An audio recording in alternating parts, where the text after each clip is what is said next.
Hello students, बच्चों ये maths part test 4 का सॉल्यूशन वीडियो लेक्चर है। क्वेश्चन नंबर 1 से स्टार्ट करेंगे। क्वेश्चन नंबर 1 में क्या गिवन है? Set A has m elements, set B has n elements. If the total number of subset of set A is 112 more then the total number of subset of B, then the value of m into n is equals to. बोला है कि set ए में m elements हैं, ठीक है। Set A B में n elements हैं। Set ए का टोटल नंबर ऑफ सबसेट और सेट बी का सेट ए का जो टोटल नंबर ऑफ सबसेट है वो 112 ग्रेटर है सेट बी के टोटल नंबर ऑफ सबसेट से। कहने का मतलब है कि सेट बी के टोटल नंबर ऑफ सबसेट में अगर मैं 112 ऐड कर दूं तो सेट ए के टोटल नंबर ऑफ सबसेट के इक्वल आ जाएगा। तो सेट ए का टोटल नंबर ऑफ सबसेट क्या है हमारे पास? 2 पे पावर n। सेट बी का टोटल नंबर ऑफ सबसेट क्या है? 2 पे पावर n। उसमें 112 ऐड कर दिया तो ये हमारे पास इक्वेशन आ गया। 2 पे पावर n को लेफ्ट हैंड साइड में लाएं, फिर 2 पे पावर n हमने कॉमन ले लिया। अब बच्चे इसको हिट एंड ट्रायल से ही सॉल्व करना होगा। हिट एंड ट्रायल से सॉल्व करोगे तो अगर तुमने m का वैल्यू 7 लिया और n का वैल्यू 4 लिया तो ये सेटिस्फाई कर जाएगा। इसका क्या मतलब है? m is equals to 7, n is equals to 4। तो m और n का वैल्यू मिल गया, दोनों को मल्टीप्लाई कर दो, 28 आंसर। क्वेश्चन नंबर 2 में आ जाओ। क्वेश्चन नंबर 2 में क्या है हमारे पास? Let a1 be the area of the region bounded by the curve y is equals to sine x, ठीक है, y is equals to cos x and y axis in first quadrant. Also let A2 be the area of the region bounded by the curve y is equals to sin x, y is equals to cos x, x axis and x is equals to pi by 2 in the first quadrant. Then ये बोल रहा है कि area A1 और A2 के बीच में क्या relation होगा। सबसे पहले तुम ये देखो क्या बोल रहा है। A1 जो है एरिया है किस रीजन का?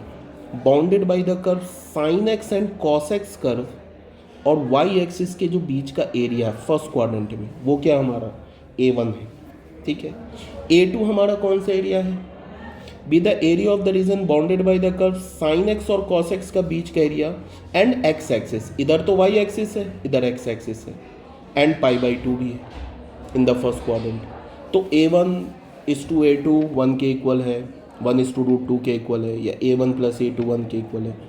सबसे पहले हमने क्या किया? फर्स्ट क्वाड्रेंट में दोनों कर्व को ड्रॉ किया। तो बेटा ये हमारा cos x का कर्व है और ये हमारा sin x का कर्व है। हमें पता है कि फर्स्ट क्वाड्रेंट में sin और cos किस पॉइंट पर इंटरसेक्ट करता है? पाई बाई 4 पे, तो इंटरसेक्ट कर गया। ये हमारा 1 है, ठीक है। तो ये जो एरिया है ना, देखो cos sin और y एक्सिस, इसी का तो एरिया A1 के इक्वल है, ठीक है। फिर cos sin और x एक्सिस, ये एरिया किसके इक्वल है? A2 के इक्वल है। तो सिंपल है, A1 और A2 निकाल लो। तो A1 कैसे निकालोगे? A1 निकालने के लिए हमने क्या किया कि 0 से पाई बाई 4 तक इंटीग्रेट किया, 0 से पाई बाई 4 कॉस में इंटीग्रेट किया। देखना ध्यान से, अगर तुम 0 से पाई बाई 4 तक इंटीग्रेट करोगे कॉस में तो कौन सा एरिया आ जाएगा? ये एरिया आ जाएगा, ये एरिया आ जाएगा। फिर माइनस क्या कर दिया? 0 से पाई बाई 4 साइन दिया, यहाँ 0 से पाई बाई 4 ये साइन कर्व यूज़ किया, तो ये एरिया आ जाएगा। तो इस पूरे एरिया में देखो, इस पूरे एरिया में अगर तुम इस एरिया को सब्ट्रैक्ट कर दोगे तो A1 आ जाएगा। तो यहाँ से हमने A1 का वैल्यू निकाल लिया, √2 - 1। अब A2 का वैल्यू निकालना है, तो A2 तो बहुत आसान है, A2 तो डायरेक्ट ही आ जाएगा, 0 से पाई बाई 4 इंटीग्रेट करो साइन पे, तो ये आ जाएगा हमारा A2, ठीक है। साइन, अच्छा A2 जो आ रहा है हमारा x एक्सिस है ना, तो ये आ रहा है ना, एंड पाई बाई 2 भी बोल रहा है ना, x is equals to pi by 2, ठीक है। तो ये है ना हमारा पूरा A2, यहाँ पे गिवन है ना x is equals to pi by 2। तो A2 निकालने के लिए क्या करो? 0 से पाई बाई 4 तक इंटीग्रेट करो साइन पर, और पाई बाई 4 से पाई बाई 2 तक इंटीग्रेट करो कॉस पर, तो ये A2 आ जाएगा। ये क्या है हमारा? √2 इंटू √2 - 1। तो A1 मिल गया, A2 मिल गया, रेशियो लिया तो 1/√2, ये रेशियो आ गया। उसके बाद जब दोनों को ऐड किया तो हमें मिल गया 1। तो कौन सा ऑप्शन करेक्ट है? यही ऑप्शन करेक्ट है। देख लो, A1:A2 मिल गया 1, 1:√2 एंड A1 + A2 1 मिल गया, तो A is the correct option. Next question में आ जाओ बच्चे। नेक्स्ट क्वेश्चन जो है हमारा ये हो गया क्वेश्चन नंबर 2। क्वेश्चन नंबर 3 में आ जाओ। The area of the region bounded by this curve and this curve is, बेटा ये कर्व तो तुम्हें पता होना चाहिए, mod ऑफ x - 1 कर्व कैसे ड्रॉ करते हैं, 3 - mod x कर्व कैसे ड्रॉ करते हैं, पता होना चाहिए। देखो mod ऑफ x - 1 तो ये कर्व मिल गया हमारा, ठीक है। ये इस लाइन की इक्वेशन क्या हो जाएगी, x - 1। इस लाइन की इक्वेशन क्या हो जाएगी, y - x, ठीक है। अब माइनस mod x का कर्व कैसा होता है, ऐसा होता है माइनस mod x का कर्व, तो minus mod x 3 - mod x क्या होगा, 3 यूनिट ऊपर उठ जाएगा, ठीक है। तो ये जो कर्व है हमारा हो गया किसका, ये कर्व हो गया y = 3 - mod x का। अब ये दोनों कर्व जो है एरिया क्या बाउंड कर रहा है, ये एरिया बाउंड कर रहा है, ठीक है। यही एरिया निकालना हमें। साफ साफ दिख रहा है कि रेक्टेंगल है, ठीक है, बट एक बार हमें चेक भी कर लेना चाहिए। अच्छा, ये क्या होगा, ओरिजिन से पीछे है तो यहाँ से मॉड हटाने से पहले माइनस मल्टीप्लाई करोगे तो क्या हो जाएगा 3 + x, ये आ गया इस लाइन की इक्वेशन। ये ओरिजिन के बाद है ये लाइन, तो कर्व हटाने से पहले क्या करोगे, सीधे मॉड हटा दोगे तो क्या हो जाएगा 3 - x, तो ये लाइन आ गई, ठीक है। अब तुम क्या करो कि इस लाइन और इस लाइन का पॉइंट ऑफ इंटरसेक्शन निकालो, आ जाएगा -1, 2। फिर इस लाइन और इस लाइन का पॉइंट ऑफ इंटरसेक्शन निकालो, क्या आ जाएगा 2, 1। उसके बाद ए बी डिस्टेंस फार्मूला से निकालो, सी डी डिस्टेंस फार्मूला से निकालो। देखो ए बी और सी डी निकाला हुआ है, तो ये दोनों इक्वल आएगा √2 के, ठीक है। फिर तुम ए सी डिस्टेंस फार्मूले से निकालो, बी डी डिस्टेंस फार्मूले से निकालो। देखो ए सी और बी डी भी निकाला हुआ है, ये भी आ जाएगा 2√2 के इक्वल। कहने का मतलब है कि हमारा ये एक रेक्टेंगल है, तो रेक्टेंगल का एरिया क्या होता है, length into breadth, A B into A C कर दो या C D into B D कर दो, आंसर आ जाएगा 4 स्क्वायर यूनिट।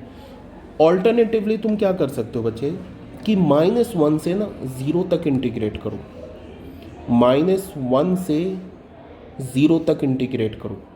अपर कर्व ये हमारे पास क्या है 3 + x माइनस लोअर कर्व ये है क्या हमारे पास -1 - x, ये इंटीग्रेट किया तो ये पूरा एरिया आ गया। फिर तुम क्या करो, इस एरिया को निकालने के लिए कहाँ से कहाँ तक इंटीग्रेट करोगे, 0 to 1 तक इंटीग्रेट करो अपर कर्व। तो अपर कर्व क्या हमारे पास 3 - x माइनस लोअर कर्व, तो लोअर कर्व क्या हमारे पास 1 - x, तो ये एरिया आ जाएगा हमारे पास, ये एरिया आ गया, ठीक है। फिर क्या करो 1 से लेके 2 तक इंटीग्रेट करो, अपर कर्व माइनस लोअर कर्व, तो अपर कर्व क्या हमारे पास 3 - x और लोअर कर्व क्या है, लोअर कर्व है हमारे पास x - 1 dx। लेकिन हम इतनी मेहनत क्यों करें, ठीक है, हम सीधे क्यों नहीं समझें कि एक रेक्टेंगल है, सीधे डिस्टेंस फॉर्मूले से रेक्टेंगल का लेंथ निकाल लिया, ब्रेथ निकाल लिया, मल्टीप्लाई किया, हमारा आंसर आ गया, ठीक है। क्वेश्चन नंबर 4 में आओ, क्या बोल रहा है, the area of this region, ये रीजन निकालना है, 2021 जेईई मेंस का क्वेश्चन है, इसका रीजन का एरिया निकालना है। तो सबसे पहले इस इनइक्वालिटी के क्रॉसपॉन्डिंग इक्वालिटी लिखा, इस इनइक्वालिटी के क्रॉसपॉन्डिंग इक्वालिटी लिखा, दोनों है पैराबोला, ठीक है, पहला भी पैराबोला है, दूसरा भी पैराबोला है, ठीक है।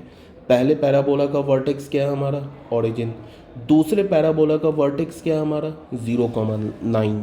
इसको हम ऐसे लिख सकते हैं ना 2x - 0 का whole square is equals to y - 9।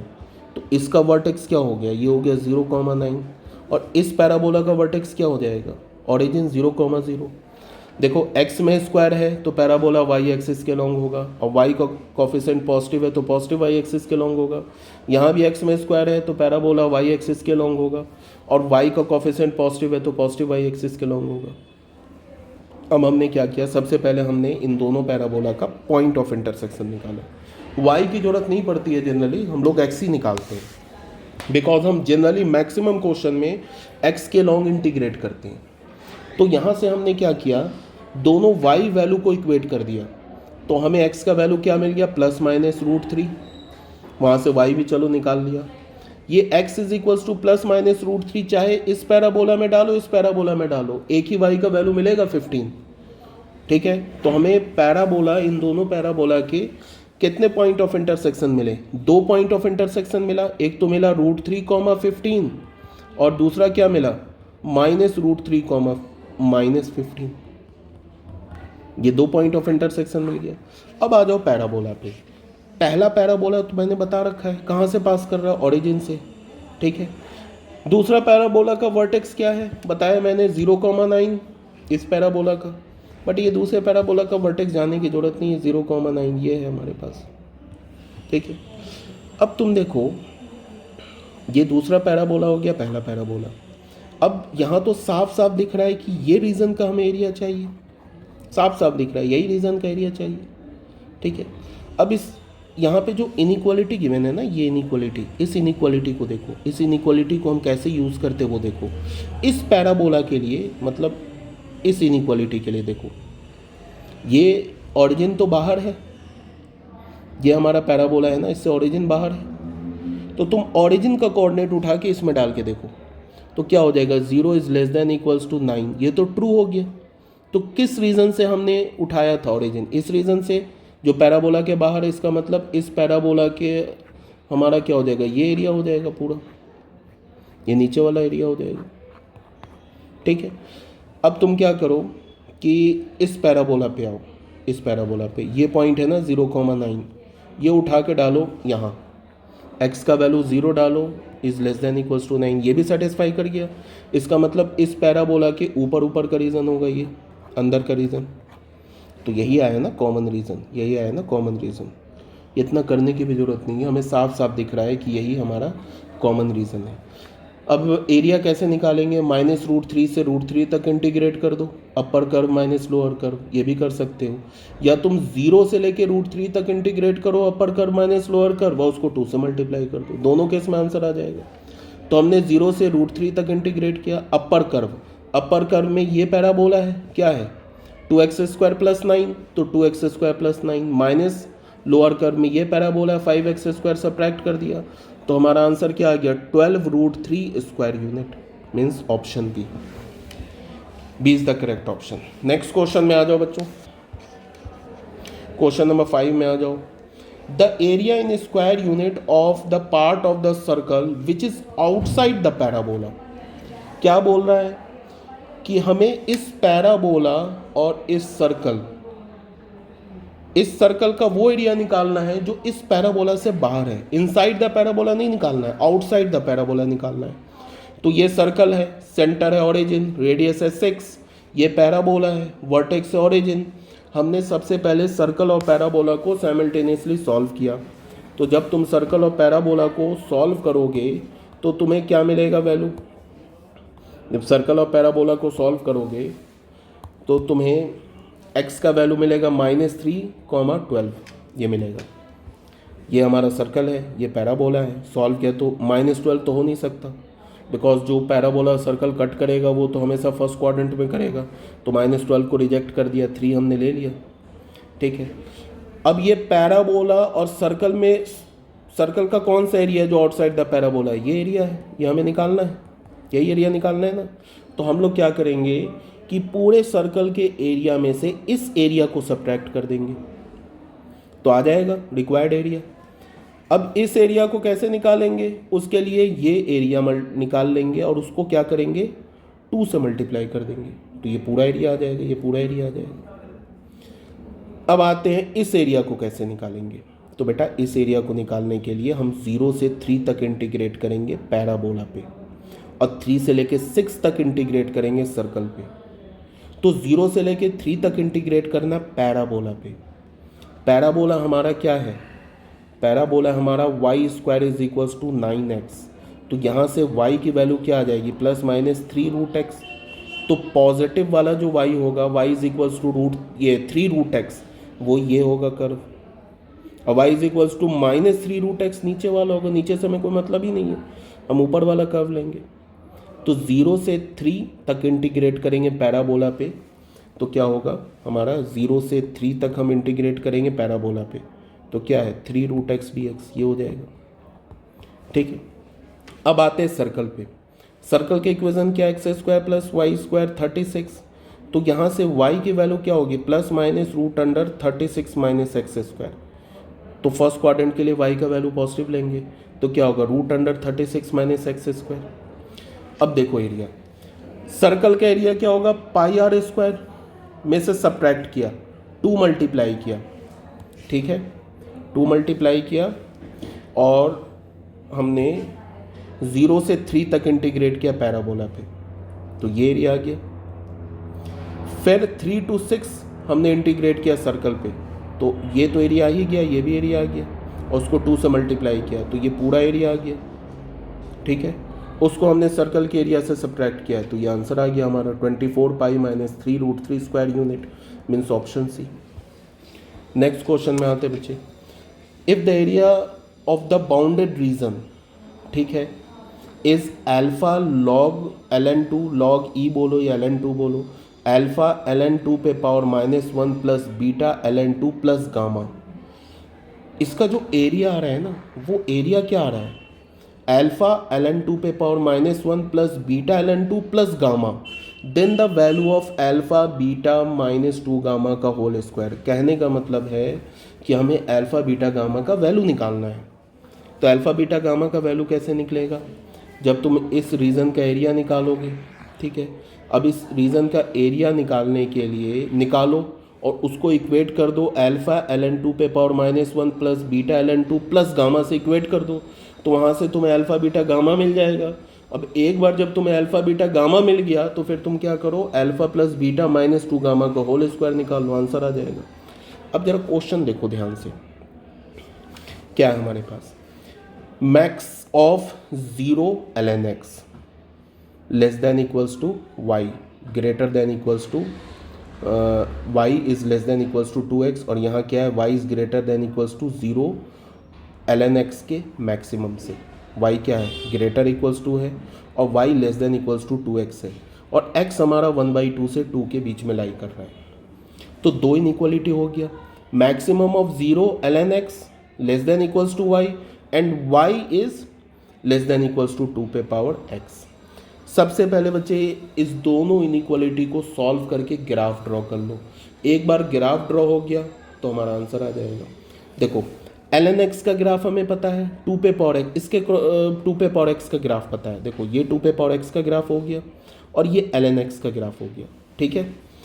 अब यहाँ से x का वैल्यू क्या है, 1/2 to 2, तो यहाँ से हमने x का वैल्यू 1/2 से 2 तक ले लिया। अब ये बताओ यहाँ पे क्या बोल रहा है, 0 और ln x का मैक्स से y क्या होना चाहिए, बड़ा होना चाहिए या इक्वल होना चाहिए, ठीक है।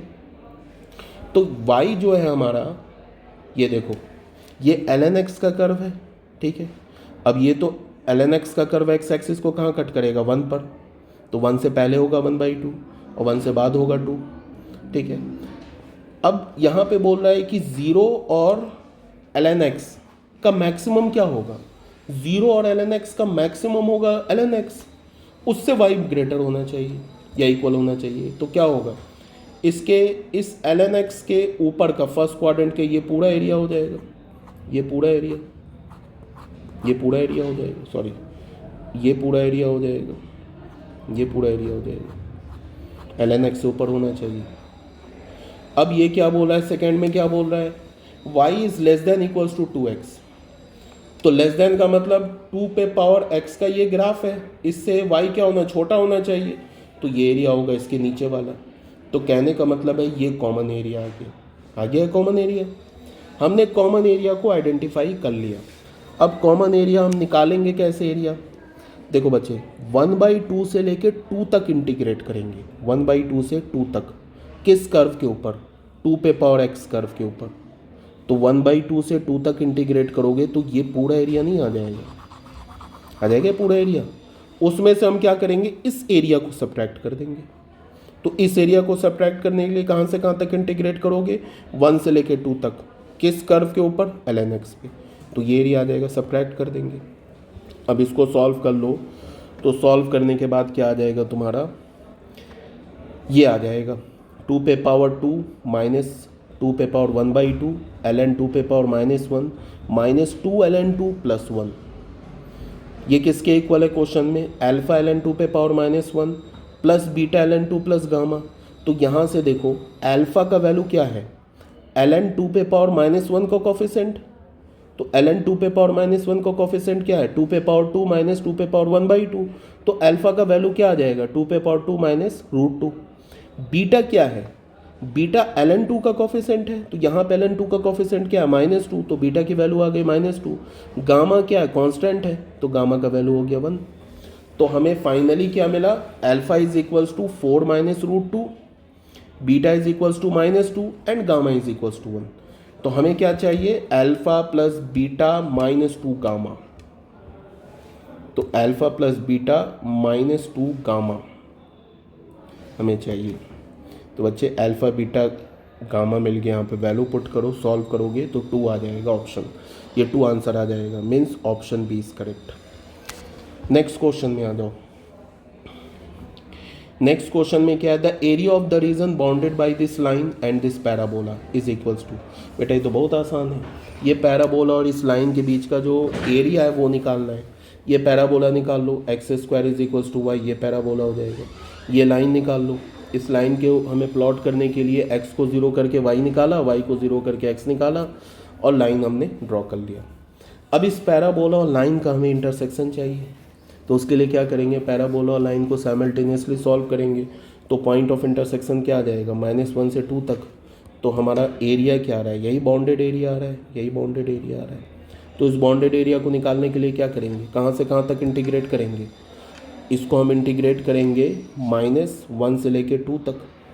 अपर curve minus lower curve, upper curve में क्या है हमारे पास, अपर कर्व में हमारे पास है ये line y is equals to x plus 2, और लोअर कर्व में क्या है, ये parabola x² is equals to Y.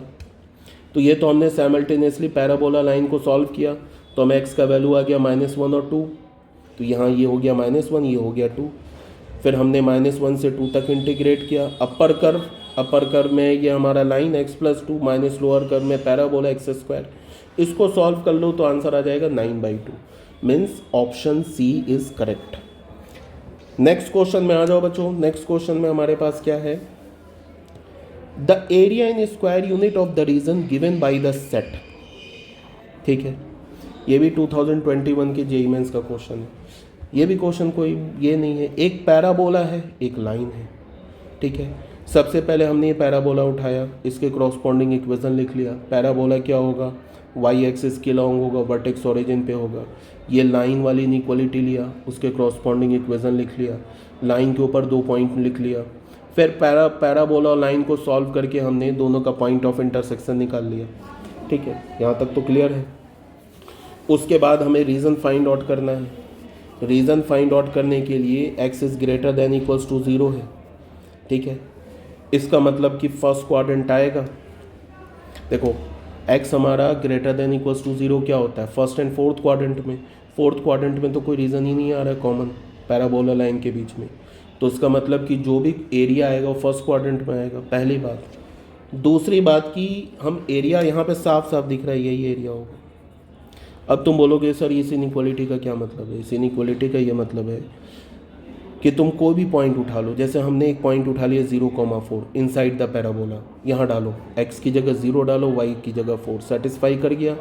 मतलब इसका सॉल्यूशन रीजन क्या होगा, इसका ये इनसाइड द पैराबोला। ठीक है, अब इस लाइन के नीचे से हमने ओरिजिन उठाया, यहाँ डाला, तो क्या होगा, 0 is less than equals to 4, ये भी कर गया सेटिस्फाई। इसका मतलब इस लाइन का सॉल्यूशन रीजन नीचे, इसका पैराबोला के ऊपर और फर्स्ट क्वाड्रेंट में, तो ये एरिया होगा। अब ये एरिया निकालना तो बहुत आसान है, कहाँ से कहाँ तक इंटीग्रेट करना है हमें, 0 से लेके 1/2 तक। अपर curve minus lower curve, upper curve में है लाइन और लोअर कर्व में पैराबोला, इसको इंटीग्रेट कर दो तो आंसर आ जाएगा 7/3, means option D is correct. देख लो 7/3। ठीक है, नेक्स्ट क्वेश्चन में आ जाओ, क्वेश्चन नंबर 9 में, the area of the region enclose by the circle which is not common to the region bounded by the parabola and the straight line. हमें उस circle के उस रीजन का एरिया निकालना है जो इस पैराबोला और इस स्ट्रेट लाइन में कॉमन नहीं है। तो हम क्या करेंगे, हम सबसे पहले क्या करेंगे कि वो एरिया निकालेंगे जो इस पैराबोला और इस स्ट्रेट लाइन में कॉमन है, वो एरिया निकाल लेंगे और उसको सर्कल के एरिया से सब्ट्रैक्ट कर देंगे तो हमारा आंसर आ जाएगा। ठीक है, अब तुम देखो क्या है, ये हमारा पैराबोला और ये स्ट्रेट लाइन, तो कॉमन रीज़न इतना ही आ रहा है ना, यही रीज़न आ रहा है ना। अब इस रीज़न को हम क्या करेंगे, ये रीज़न आ रहा है कॉमन, इस रीज़न को पहले आइडेंटिफाई हमने कर लिया, अब इस रीज़न का एरिया निकाल लेंगे और उसको सर्कल के एरिया में से सब्ट्रैक्ट कर देंगे तो हमें कौन सा सर्कल का एरिया आ जाएगा, which is not common to parabola and straight line. ये तो बात आ गई समझ में।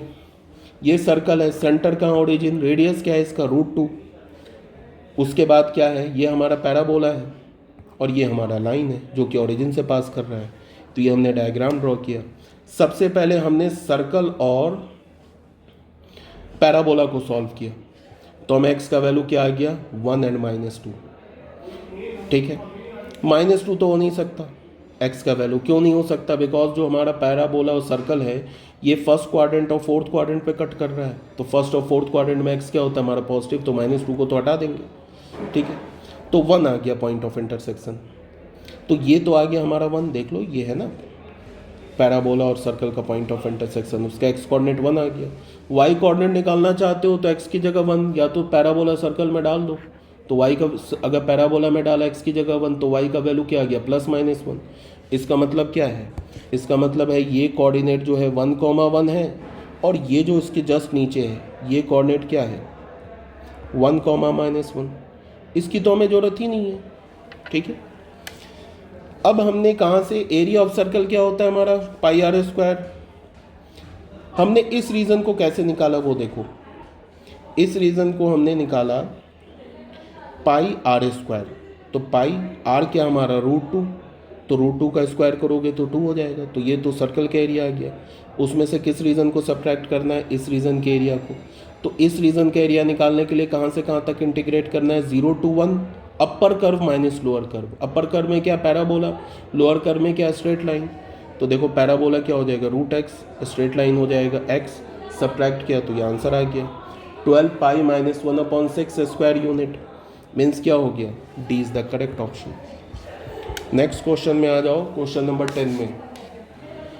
क्वेश्चन नंबर 10 में क्या है, the area in square unit of this region, ठीक है, इज, बेटा सबसे पहले ये एक पैराबोला है और ये हमारा एक मॉड फंक्शन है, ये पैराबोला है, ये हमारा मॉड फंक्शन है।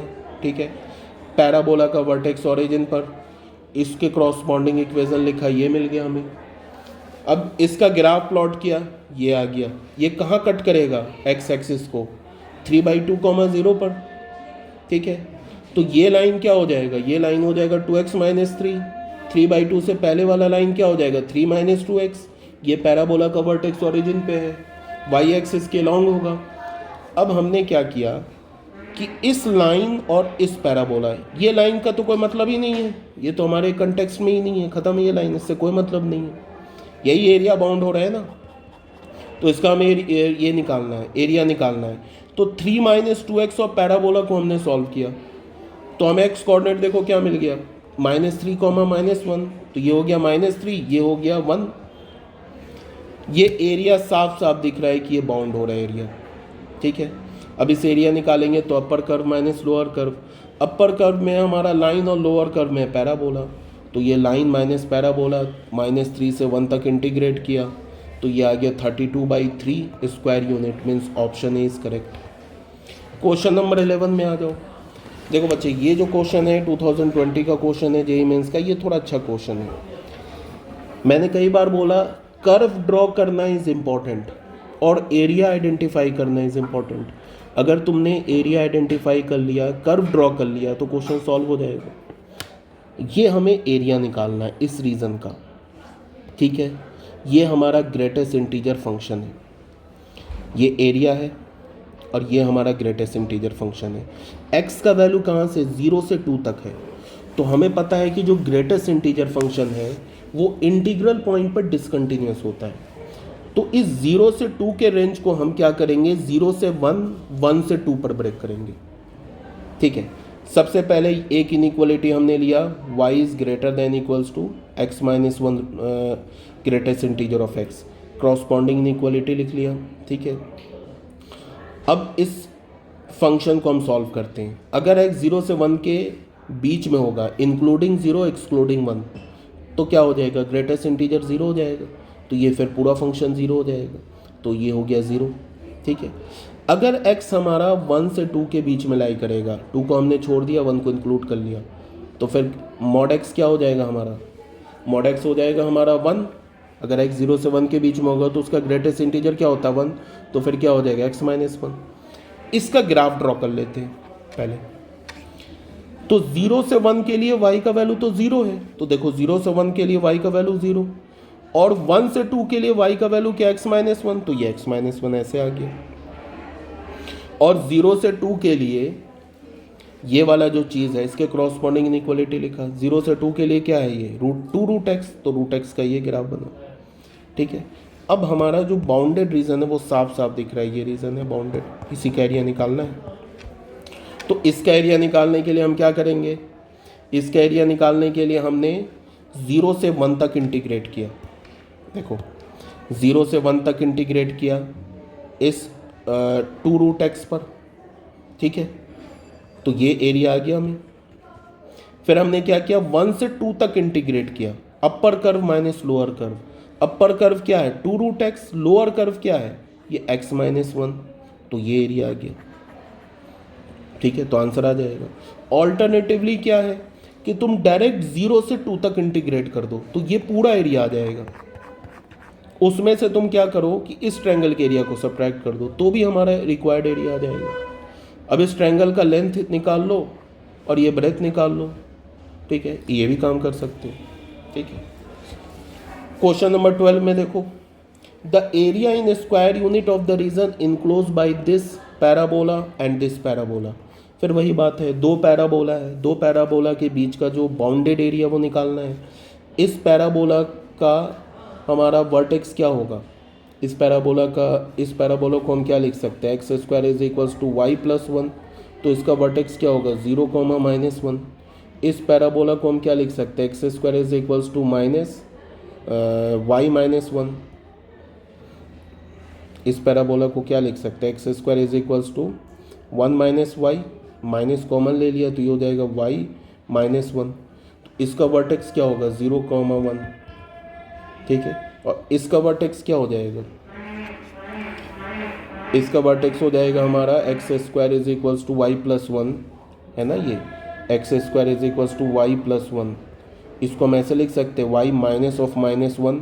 तो इसका वर्टेक्स क्या हो जाएगा हमारा 0, -1। और इसका वर्टेक्स क्या हो जाएगा, इसका वर्टेक्स हो जाएगा 0, 1, ठीक है। इस पैराबोला में देखो, इस पैराबोला में क्या है, x का स्क्वायर है तो y एक्सिस के अलॉन्ग होगा, और y का कोफिशिएंट पॉजिटिव है तो पॉजिटिव y एक्सिस के अलॉन्ग होगा, और वर्टेक्स इसका क्या होगा 0, -1, तो ये आ गया पैराबोला। सेम लाइन में ये दूसरा पैराबोला डाउनवर्ड बनेगा और इसका वर्टेक्स हमारा क्या हो जाएगा, इसका 0, 1 और इसका 0, -1। ये हमारा बाउंडेड एरिया निकालना है। तो हमें तो पता है कि पैराबोला एक्सिस के अबाउट सिमेट्रिक होता है, तो हम क्या करेंगे, या तो तुम फर्स्ट क्वाड्रेंट का एरिया निकाल लो 4 से मल्टीप्लाई कर लो, या तो फर्स्ट और सेकंड क्वाड्रेंट का एरिया निकाल लो 2 से मल्टीप्लाई कर लो, ठीक है। तो हमने फर्स्ट क्वाड्रेंट का एरिया निकाला और 4 से मल्टीप्लाई कर दिया। तो फर्स्ट क्वाड्रेंट में ये दोनों का पॉइंट ऑफ इंटरसेक्शन देख लेना, सॉल्व किया साइमल्टेनियसली 1 होगा।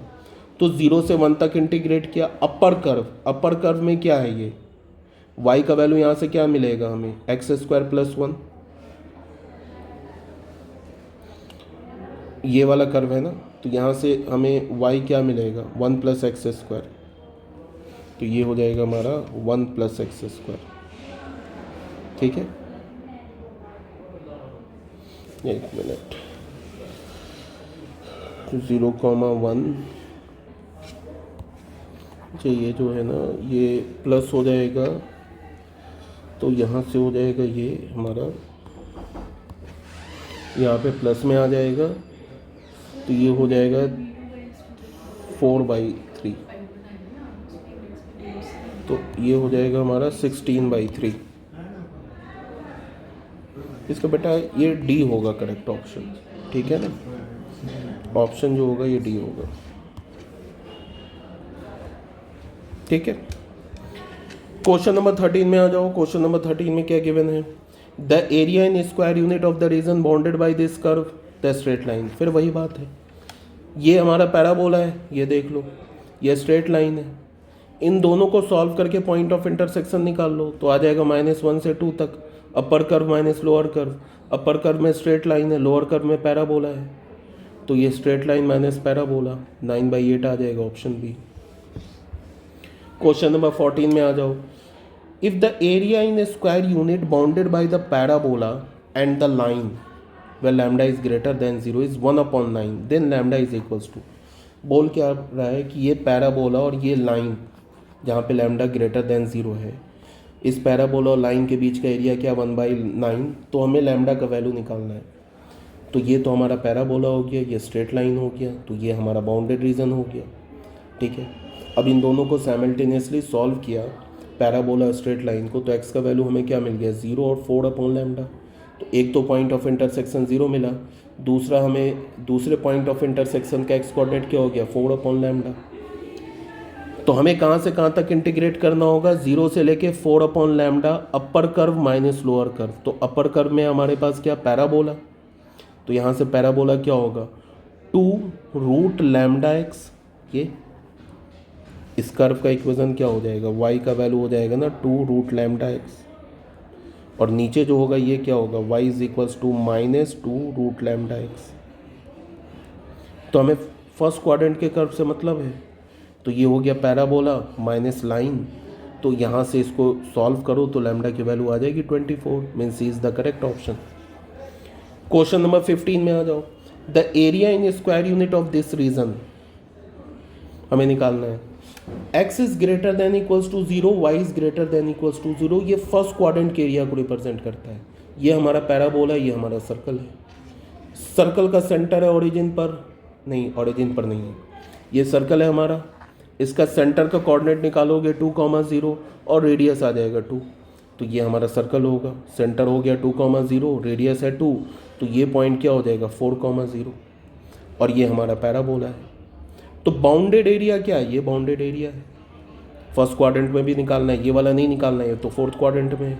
तो फर्स्ट क्वाड्रेंट में निकालने के लिए 0 से 2 तक इंटीग्रेट करो, अपर curve minus lower curve. Upper curve में सर्कल है, लोअर कर्व में पैराबोला है। तो सर्कल का हमें वो कर्व निकालना होगा जो फर्स्ट क्वाड्रेंट में है। तो फर्स्ट क्वाड्रेंट में यहाँ से जब सर्कल को सॉल्व करोगे तो पॉजिटिव वाला वैल्यू लेना है, और जब पैराबोला को सॉल्व करोगे तो भी पॉजिटिव वाला वैल्यू लेना है। पैराबोला क्या है हमारे पास, y² is equals to 2x है ना, तो यहाँ से पैराबोला में 2 वैल्यू आएगा, प्लस माइनस √2√x। तो हमें पॉजिटिव वाला वैल्यू लेना है, फर्स्ट क्वाड्रेंट में है ना, तो सर्कल में भी पॉजिटिव वाला कर्व लेना है, पैराबोला में भी पॉजिटिव वाला कर्व लेना है। सर्कल माइनस पैराबोला करो, 0 से 2 तक इंटीग्रेट करो, आंसर आ जाएगा।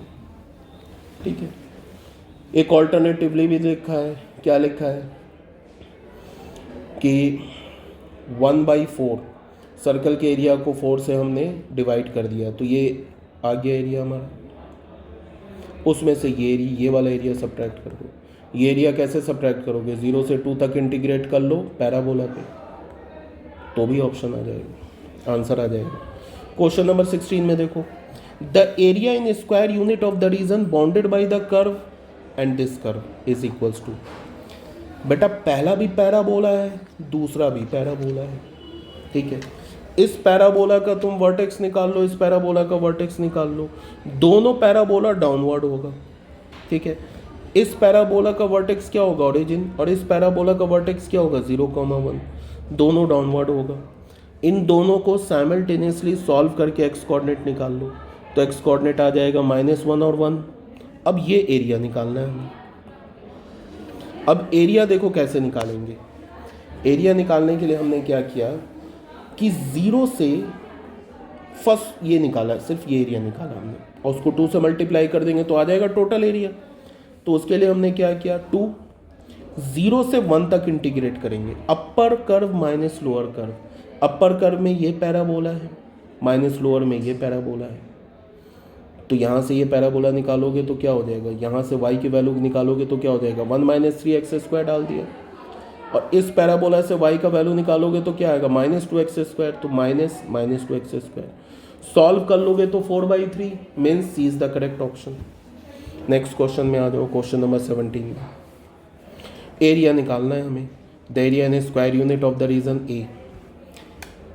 ये हमने पैराबोला का इक्वेशन है, कॉरस्पॉन्डिंग इक्वेशन लिखा, ये एक स्ट्रेट लाइन का इक्वेशन है, ठीक है। ये हमारा पैराबोला है, उसके बाद इस स्ट्रेट लाइन पे 2 पॉइंट निकाल लिया, स्ट्रेट लाइन हमने ड्रॉ कर दिया, उसके बाद हमने लिया पॉइंट ऑफ इंटरसेक्शन, ठीक है। पॉइंट ऑफ इंटरसेक्शन, ये एरिया निकालना है बच्चे हमें, ये एरिया निकालना है।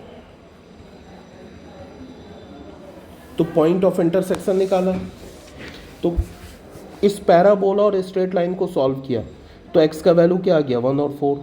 तो यहाँ से ये वाला हो गया हमारा 1 और ये हो गया हमारा 4, ठीक है। ये पूरा एरिया निकालना है हमें, ठीक है। अब ये कैसे निकालेंगे, इसको निकालने के लिए देखो हमने क्या किया कि इसके लिए हमने जो यूज़ किया है, एरिया निकाला अलोंग वाई एक्सिस, ठीक है, एक्स एक्सिस नहीं निकाला। हम क्या करेंगे, यहाँ तक का कर्व, ये पॉइंट का क्या हो जाएगा हमारा -2, ये क्या है हमारा -2, तो -2 से सीधे 4 तक इंटीग्रेट कर देंगे।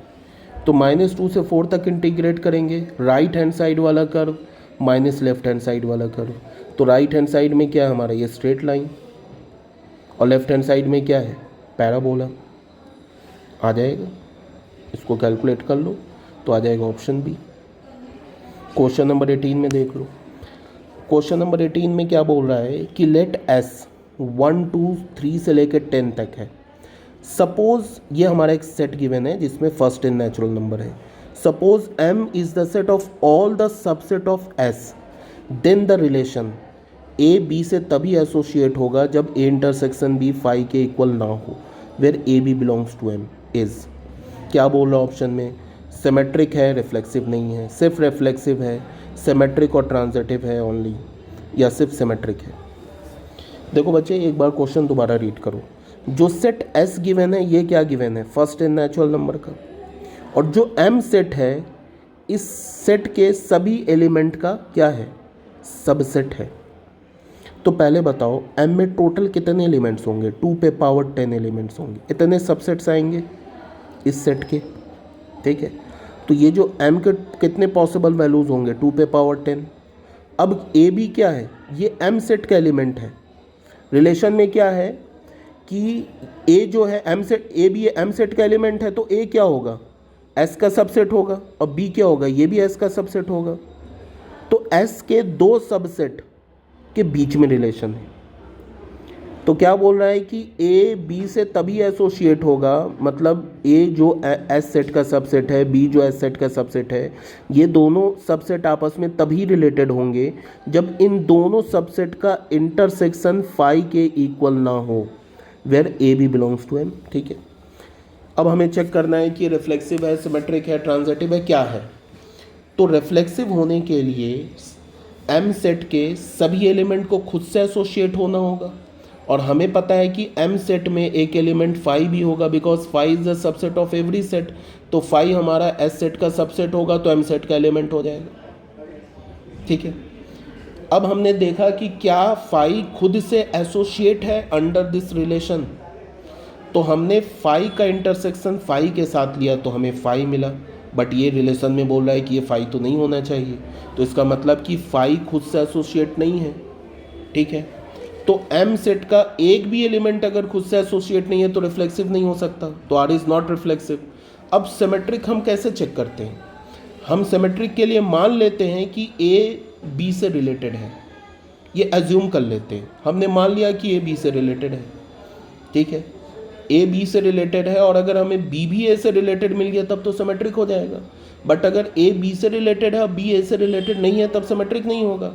तो हमने एज्यूम कर लिया कि A B से रिलेटेड है। तो अगर A B से रिलेटेड है तो इन दोनों का इंटरसेक्शन फाई नहीं होना चाहिए, तो ए इंटरसेक्शन बी फाई नहीं है, तो बी इंटरसेक्शन भी फाई नहीं होगा, इसका मतलब बी भी ए से रिलेटेड है। तो ए बी से रिलेटेड है, बी ए से रिलेटेड है, तो आर हमारा सिमेट्रिक हो गया, बट आर रिफ्लेक्सिव नहीं है। अब ट्रांजिटिव चेक करते हैं। तो बच्चे ट्रांजिटिव चेक करने के लिए हमने कोई भी 3 रैंडम सबसेट उठा लिया सेट एस का। एक सबसेट देखो,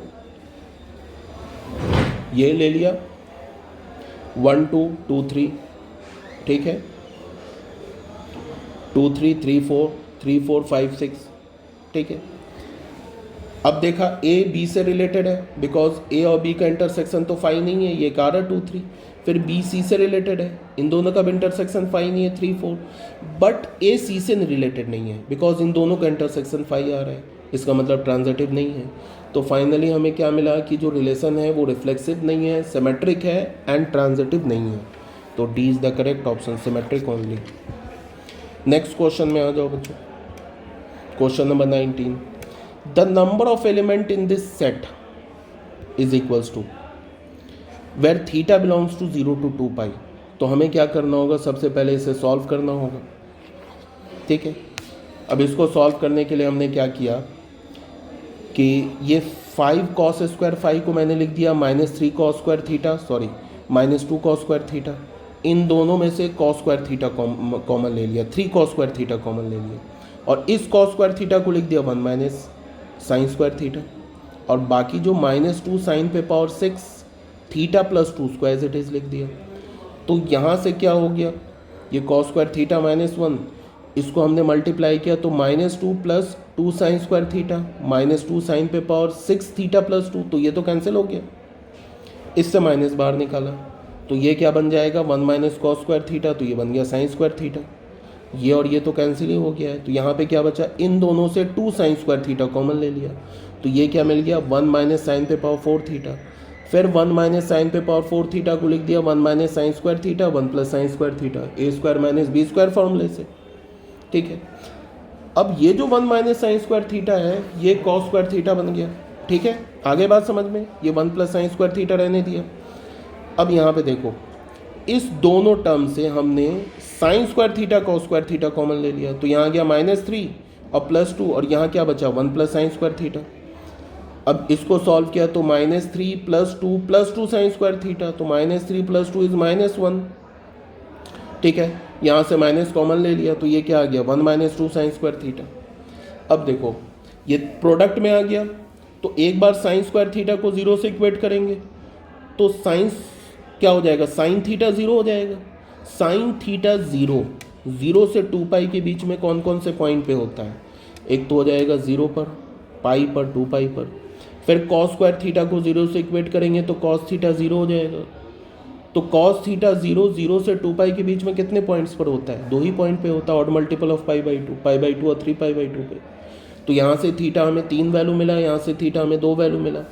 फिर तीसरा क्या है, 1 - 2 sine square theta is equals to 0, तो साइन थीटा का वैल्यू हमें क्या मिलेगा ±√2।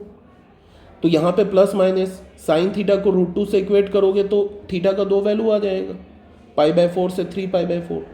और साइन थीटा को अगर -√2 से इक्वेट करोगे तो थीटा का अगेन 2 वैल्यू आ जाएगा, 5π/4 7π/4, 0 से 2 पाई के बीच में। तो यहाँ से भी 4 वैल्यू आ गया, तो यहाँ से 4 वैल्यू आया, यहाँ से 2 वैल्यू आया, 4 + 2 6, यहाँ से 3 वैल्यू आया, 6 + 3 9, तो नंबर ऑफ सॉल्यूशन 9 हो गया आंसर। क्वेश्चन नंबर 20 में आ जाओ। In a school there are 3 types of games to be played. किसी स्कूल में 3 गेम्स खेले जाते हैं। Some of the student play 2 types of game but none of play all the 3 games. Which Venn diagram can justify the above statement. कहने का मतलब है कि 3 टाइप्स के गेम खेले जाते हैं, कुछ स्टूडेंट 2 गेम खेलते हैं बट तीनों गेम कोई भी नहीं खेलता है। तो इस स्टेटमेंट को कौन सा वेन डायग्राम जस्टिफाई कर रहा है। तो बच्चे कोई भी वेन डायग्राम जस्टिफाई नहीं कर रहा है। रीज़न क्या है, अगर तुम इस वेन डायग्राम में देखते हो तो ये जो रीज़न आ रहा है ना, ये रीज़न तीनों सेट में आ रहा है। तो इसका मतलब इस रीज़न में जो भी स्टूडेंट आएंगे वो तीनों गेम खेलते हैं। यहाँ तो मना कर रहा है क्वेश्चन में कि कोई भी स्टूडेंट तीनों गेम नहीं खेलता है। फिर ये रीज़न भी आ रहा है तीनों सेट में, इस रीज़न में कोई भी स्टूडेंट आएगा वो तीनों गेम खेलेगा, बट यहाँ तो मना कर रहा है। यहाँ पे भी इस रीज़न में आ रहा है, तो इसका मतलब कि कोई भी सेटिस्फाई नहीं कर रहा है। तो none of these means C is the correct option. Question number 21 में आ जाओ। The number of element in the set, इस सेट में टोटल कितने एलिमेंट हैं। अब तुम सेट देखो, n जो है वो 10 से 100 के बीच में होना चाहिए, including 10 including 100, and 3n minus 3 is a multiple of 7, ये 7 का मल्टीपल होना चाहिए। n का रेंज क्या है 10 to 100, और 3n माइनस 3 ये 7 का मल्टीपल होना चाहिए। तो 3n माइनस 3 को हमने 7 लैम्डा लिख दिया, तो 3n का वैल्यू क्या मिल गया 7 लैम्डा प्लस 3। अब बच्चे अगर तुम n का वैल्यू यहाँ 1 डालो, यहीं 1 डाल लो, तो क्या होगा 1 डालोगे तो 3 माइनस 3 0, तो लैम्डा का इंटीग्रल वैल्यू आ गया, इसका मतलब 1 सेटिस्फाई कर गया। उसके बाद तुम इसमें 2 डालो, नहीं करेगा सेटिस्फाई, 2 डालोगे तो क्या हो जाएगा, ये 2 डालोगे तो हो जाएगा 9 minus 3 is equals to 7 lambda, 9 minus 3 क्या हो जाएगा 6 इज इक्वल्स टू 7 लैम्डा। यहाँ से लैम्डा का तो इंटीग्रल वैल्यू मिला नहीं, तो नहीं किया 2 सेटिस्फाई, 7 डालोगे तो कर जाएगा सेटिस्फाई। तो पहला तो n का वैल्यू हो गया 1, दूसरा हो गया 7। अब आगे चेक करने की ज़रूरत नहीं है, ये समझ जाओ किस में बन रहा है AP में। 6 ऐड किया है ना, यहाँ 6 ऐड करो, 6 ऐड करो, तो लास्ट में आ जाएगा 97। तो हमें n के ही तो पॉसिबल वैल्यूज़ चाहिए, तो ये तो AP में बन गया, जिसका हमारा लास्ट टर्म क्या है 97, तो 97 को nth टर्म मान लो। AP का फर्स्ट टर्म है 1, कॉमन डिफरेंस है 6, अप्लाई कर लो, तो n का वैल्यू क्या आ जाएगा, यहाँ से तुम्हें n का वैल्यू आ जाएगा 15, यहाँ से तुम्हें n का वैल्यू आएगा, कैलकुलेट कर लो, n का वैल्यू आ जाएगा 15। ठीक है,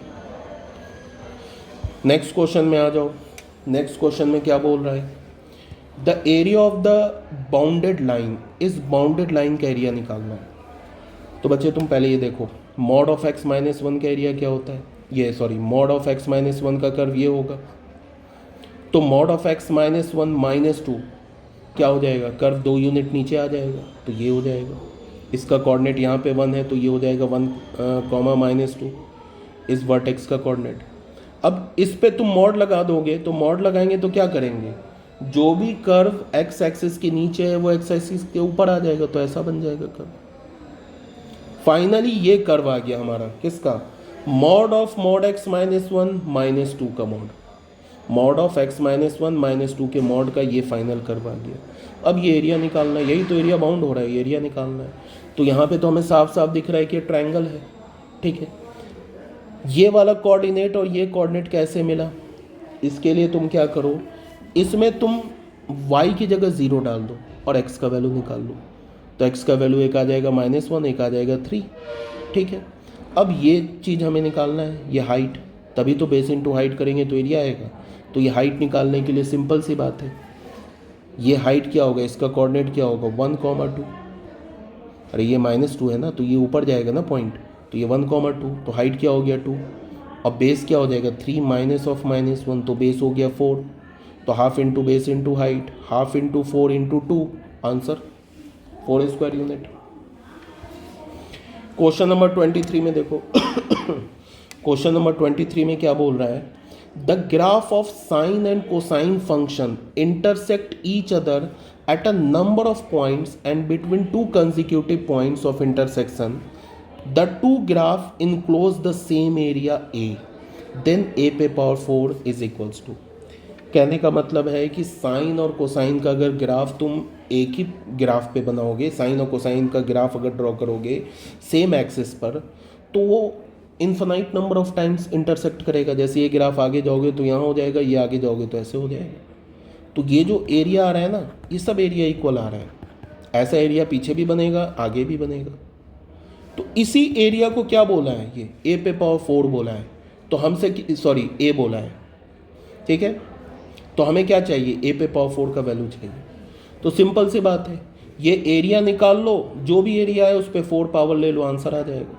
अब इस एरिया को निकालने के लिए हमने क्या किया, साइन और कोसाइन का ग्राफ हमने बनाया सेम एक्सिस पर। तो बच्चे ये साइन का ग्राफ है ऐसे, और ये कोसाइन का ग्राफ है ऐसे। तो हमें तो पहले ही पता चल रहा है कि फर्स्ट क्वाड्रेंट में साइन और कोसाइन π/4 पे इंटरसेक्ट करता है, ठीक है। अगर हमें अब देखना है कि ये पॉइंट ऑफ इंटरसेक्शन कहाँ है, तो यह तो साफ साफ दिख रहा है क्या है हमारा, पाई से ग्रेटर है 3π/2 से स्मॉलर, इसका मतलब थर्ड क्वाड्रेंट में। तो हमने क्या किया, साइन कॉस को इक्वल किया, तो tan थीटा 1 हो गया, 1 को लिखा tan π/4। अब इसको थर्ड क्वाड्रेंट में पहुंचाना है तो tan π/4 को लिख सकते हैं पाई प्लस π/4, तो यहाँ से थीटा क्या आ गया 5π/4। इसका मतलब ये पॉइंट ऑफ इंटरसेक्शन क्या है 5π/4। अब बहुत सिंपल हो गया, क्या करो तुम π/4 से 5π/4 तक इंटीग्रेट करो, अपर कर्व माइनस लोअर कर्व। तो बेटा ये अपर कर्व है, ये किसका कर्व है साइन, ये किसका कर्व है कॉस। तो π/4 से 5π/4 तक इंटीग्रेट करो, साइन माइनस कॉस किया, सॉल्व करोगे तो ये आ जाएगा हमारा क्या 2√2। तो ये एरिया क्या मिल गया हमें 2√2, उस पर पावर 4 ले लो तो 64 आंसर आ जाएगा। क्वेश्चन नंबर 24 में देखो, the area of the triangle form by the positive x axis, the normal and the tangent to this circle at point 5,7 is A, then 24a is equal to. Question में क्या बोल रहा है बेटा, ये circle है, ये सर्कल के ऊपर पॉइंट है, सर्कल के ऊपर ये जो पॉइंट है ना 5,7, इस पर हमने एक नॉर्मल ड्रॉ किया, एक टेंजेंट ड्रॉ किया। तो नॉर्मल, टेंजेंट, एक्स एक्सिस और सर्कल जो एरिया बाउंड कर रहा है उस एरिया को बोल दिया ए। तो हमें 24a का वैल्यू चाहिए। तो सबसे पहले तो हमें इस पॉइंट पर नॉर्मल और टेंजेंट का इक्वेशन लिखना होगा। तो पॉइंट तो गिवन है, सर्कल को डिफरेंशिएट किया, इसमें 5, 7 डाल दिया, तो ये आ गया टेंजेंट का इक्वेशन, तो ये आ गया नॉर्मल का इक्वेशन। तो टेंजेंट का ये स्लोप आ गया, नॉर्मल का ये स्लोप आ गया। तो टेंजेंट के भी ऊपर पॉइंट है 5,7, ये नॉर्मल के भी ऊपर पॉइंट है। तो पॉइंट स्लोप फॉर्म से तुम टेंजेंट एंड नॉर्मल का इक्वेशन लिख लो। तो ये आ गया हमारा टेंजेंट का इक्वेशन, ये आ गया हमारा नॉर्मल का इक्वेशन। ये सर्कल का सेंटर है 2,3, सर्कल का हमने ये बना लिया, ठीक है। ये 5,7 पॉइंट फर्स्ट क्वाड्रेंट में है, ये नॉर्मल ड्रॉ किया और ये टेंजेंट ड्रॉ किया। अब हमें ये फाइंड आउट करना है कि जो नॉर्मल है एक्स एक्सिस को किस पॉइंट पे कट कर रहा है। तो ये जो नॉर्मल का इक्वेशन है इसमें y की जगह 0 डाल दो, तो एक्स एक्सिस को किस पॉइंट पे कट करेगा -1,4 पे। ये टेंजेंट एक्स एक्सिस को किस पॉइंट पे कट कर रहा है, टेंजेंट के इक्वेशन में y की जगह 0 डाल दो, तो क्या हो जाएगा 40/3 पे कट करेगा। यही तो एरिया निकालना हमें, और ये तो ट्रायंगल बन गया है, ठीक है। अब तो बहुत आसान है, half into base into height. इस ट्रायंगल का हाइट क्या है 7, ये y कोऑर्डिनेट है ना p का 7, तो ये हो गया 7। और ये क्या होगा, n के कोऑर्डिनेट में से तुम m के x कोऑर्डिनेट को सब्ट्रैक्ट कर दो, n के x कोऑर्डिनेट में से m के x कोऑर्डिनेट को सब्ट्रैक्ट कर दो, तो क्या आ जाएगा mn, हाइट है 7, तो 7 इंटू mn इंटू 1/2 एरिया। तो एरिया निकालोगे तो क्या आ जाएगा 1225। क्वेश्चन नंबर 25 में आ जाओ, the area of the region, ये हमारे पास सर्कल है, सॉरी ये पैराबोला है और ये हमारा स्ट्रेट लाइन है। तो ये पैराबोला और स्ट्रेट लाइन के बीच में जो एरिया बाउंड हो रहा है वो हमें फाइंड आउट करना है। बेटा ये पहले हमने पैराबोला निकाल लिया, ठीक है, ये पैराबोला, इसके कॉरस्पॉन्डिंग इक्वेशन लिखा, वर्टेक्स ओरिजिन पे पॉजिटिव एक्स एक्सिस के लॉन्ग होगा पैराबोला ऐसे, ठीक है। ये स्ट्रेट लाइन लिखा, इसके कॉरस्पॉन्डिंग इक्वेशन लिखा, स्ट्रेट लाइन के ऊपर 2 पॉइंट निकाल लिया, तो ये स्ट्रेट लाइन आ गया, ये पैराबोला आ गया। अब अगर तुम रीजन देखोगे तो इस लाइन के नीचे का रीजन पैराबोला के ऊपर का रीजन, तो ये आ जाएगा एरिया। अब इस एरिया को निकालने के लिए हमने क्या किया कि इस लाइन और इस पैराबोला को साइमल्टेनियसली सॉल्व किया। तो एक क्या मिल गया हमें पॉइंट ऑफ इंटरसेक्शन -2 और 4, ठीक है। अब यही तो एरिया निकालना है, तो कैसे निकालेंगे, अपर कर्व माइनस लोअर कर्व। तो अपर कर्व में स्ट्रेट लाइन है, लोअर कर्व में पैराबोला है, कहाँ से कहाँ तक इंटीग्रेट करना है -2 से 4 तक, तो -2 से 4 तक इंटीग्रेट किया, अपर कर्व में straight line minus parabola, solve कर लो 27 स्क्वायर यूनिट आंसर। ठीक है बच्चों, okay, thank you very much.